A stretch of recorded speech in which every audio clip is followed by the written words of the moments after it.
ఈ డబ్బు తీసుకెళ్లి బ్యాంకులో డిపాజిట్ చేసిరా. మధ్యలో గిన హుషారీలు చేసినావు అనుకో ఏ చెత్త బిడా. ఏరా అద్దె బాబు, బస్సు తిరిగే బాబు, ఈ రోజు నుంచి రాఘవయ్య బస్సు నీదే, రూటు నీదే. ఈ డబ్బు మాత్రం రాఘవయ్య. గుచ్చుకుందనుకో గోల్కొండ గోరిల్లో ఉంటావు. మా గురుడి దగ్గర కట్టింగులు ఇవ్వకు, కాటికెళ్ళిపోతావు. చూడు, నోరు లేని వాళ్ళని బెదిరించి బతకడం కంటే అడుగు తినడం మేలు. ఇంకెప్పుడైనా అతనికే కాదు ఇంకెవరికి హాని చేసినా నీ టేబుల్ పైనే నీ తలుంటుంది. జాగ్రత్త.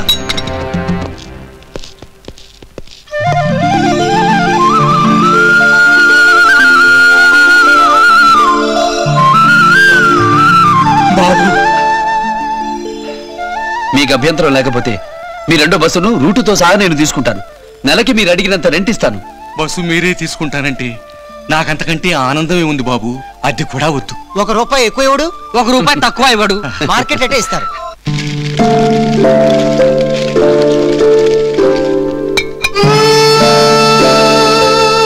అలాగే బాబు.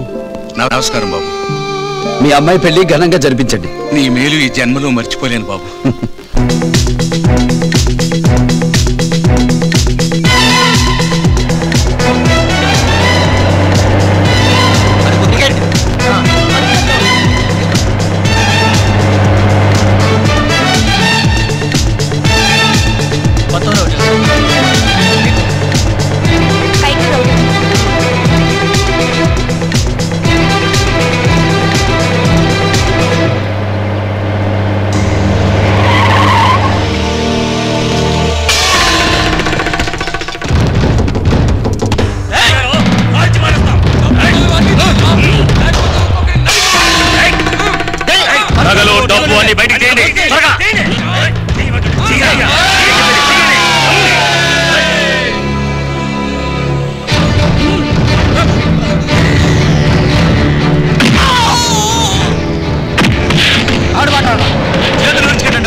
ఎన్నాళ్ళ పట్టు బస్సుల మీద పడి దోచుకుంటున్నారు దొంగ యాదవులు. మాణిక్యం బాబు పుణ్యమాని వాళ్ళతో వీళ్ళు రోగం కుదిరిందిరా.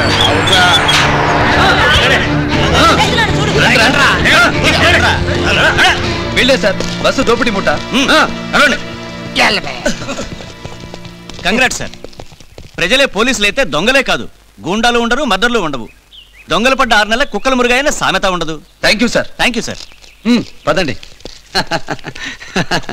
మాణిక్యం, నువ్వు నిజంగా మట్లో మాణిక్యానివయ్యా. టిక్కెట్లతో పాటు కత్తులు ఇస్తుంటే ఇదేంట్రా బాబు అని ఆశ్చర్యపోయాం. బాబు కత్తులు చూసి దొంగలు భయపడేసరికి మాలో కూడా ఎంత పవర్ ఉందని ఆశ్చర్యపోయాం బాబు. ప్రాణం మీదకి వస్తే చెలకూడా సింహంలా మారాలి, లేదా ప్రాణాలు పోతాయి.